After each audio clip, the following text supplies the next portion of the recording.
आउज़ुबिल्लाहिमिनश्शैतानिर्रजीम बिस्मिल्लाहिर्रहमानिर्रहीम अस्सलाम वालेकुम वरहमतुल्लाहि वबरकातुहू। और आप सबको मेरे चैनल पे एक दफ़ा फिर से खुश आमदीद। आज की वीडियो में इंशाल्लाह मैं आपको सिखाऊंगी कि हाफ़ डबल क्रोशे अगर आप कर रहे हैं और आप कलर चेंज करना चाहते हैं, यानी एक राउंड आपने एक कलर का बनाया और आप चाहते हो कि अगला वाला राउंड जो है वो किसी और कलर का हो, तो वो मैं इंशाल्लाह आपको सिखाऊंगी। मैंने दो कलर्स ले लिए हैं, एक रेड और एक ग्रे, ताकि आपको ज़रा समझा सकूँ। तो मैंने ऑलरेडी जो है मैंने छः चेन्स बनाई हुई हैं और मैंने 3 जो हैं वो हाफ़ डबल क्रोशे बनाए हुए हैं। ठीक है, ये पहला जो चेन 2 है ये हमारा पहला हाफ़ डबल क्रोशे है, ये दूसरा और ये तीसरा। ठीक है, 3 आपने बना लिए हैं और 2 मैंने इसलिए नहीं बनाए ताकि मैं आपको बता सकूं। ठीक है, कि जो रेगुलर आपका जो नॉर्मल होता है, जब आपने कलर चेंज नहीं करना तो आपको हाफ़ डबल क्रोशे ये होता है कि आपने क्रोशे हुक के गिर्द यान को लपेटा और जिस चेन में आपने बनाना है स्टिच उसमें से डाला, यान को पकड़ा और फिर इन तीनों में से आपने जो है वो गुजार लिया। ठीक है, ये हो गया आपका रेगुलर। अब अगर आपने जो है वो कलर चेंज करना है, ये वाला आपका ग्रे है, आप चाहते हो कि अगला वाला राउंड जो है आपका वो रेड हो, तो आप क्या करोगे, आप उसी तरह से यान को लपेटोगे। हाँ, ये बताना मैं भूल गई कि अगर आप चाहते हो कि अगले वाले राउंड में कलर चेंज करना चाहते हो तो आपको आखिरी स्टिच जो है उसमें कलर चेंज करना है। रेगुलर तरीके से नॉर्मल जो होता है उसके हिसाब से आप डालो और यूं करके हाफ डबल क्रोशे की तरह, तो ये आपकी 3 लूप्स होंगी। ठीक है, अब आपने ग्रे कलर की जो यान है उसको छोड़ देना है, आपने उसको कुछ नहीं करना। ठीक है,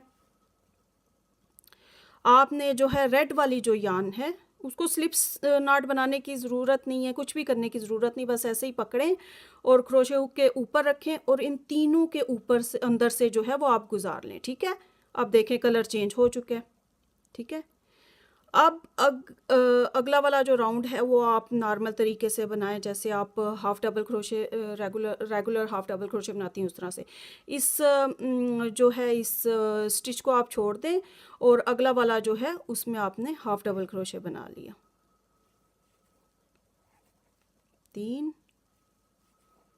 4 और ये जो हमारी है चेन 2, हमने इसके अंदर भी जो है एक हाफ़ डबल क्रोशे जो है वो बना लिया। इस तरह हमारे जो हैं वो 5 हाफ़ डबल क्रोशे पूरे हो गए।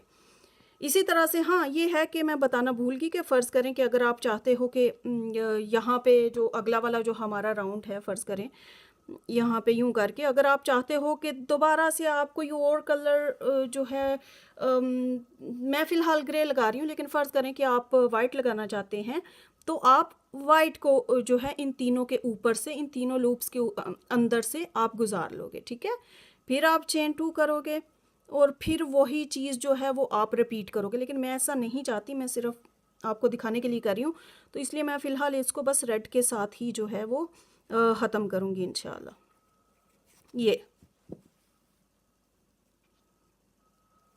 ये देखें, ये आपका पहला जो है ये आपका हाफ़ डबल क्रोशे का जो है वो राउंड है वो ग्रे में है और दूसरा वाला जो है वो रेड में है। तो अगर आपने चेंज करना हो आप यहाँ से दोबारा से ग्रे कर सकती हैं, या जो भी आपकी मर्ज़ी हो आप इस तरह से कलर जो है चेंज कर सकते हैं। एक और तरीका भी है कि अगर आप चाहते हैं कि आप अगले राउंड में ग्रे कलर तो इस्तेमाल करना चाहते हैं लेकिन आप काटना नहीं चाहते यान को, तो उसका भी चले मैं आपको तरीका जो है वो बता देती हूँ इंशाल्लाह।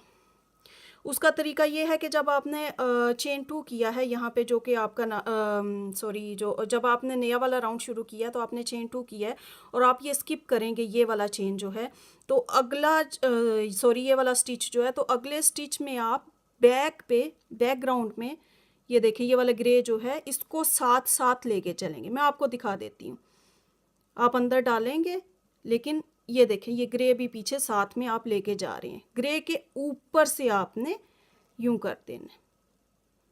फिर अगले स्टिच में भी आपने ऐसे ही करना है, 3,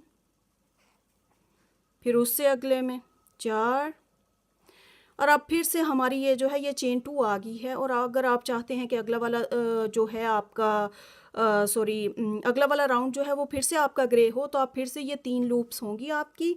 आप जो है रेड वाले को छोड़ देंगे और आप ग्रे वाला जो है उसको फिर से इन तीनों लूप्स के अंदर से गुजार लेंगी। फिर आप चेन 2 करेंगी और जो आप यानी टर्न करेंगी काम को, जो आप काम करना चाहती हैं आप वो करेंगी, यानी जितने चाहें आप कलर्स चेंज कर लें, जैसे मर्ज़ी आप कर लें।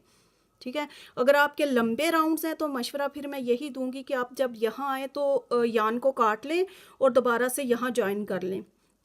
लेकिन अगर छोटे छोटे से राउंड्स हैं, छोटी सी कोई चीज़ है, तो फिर बेहतर होता है कि आप बैकग्राउंड में उसको कैरी करें। ये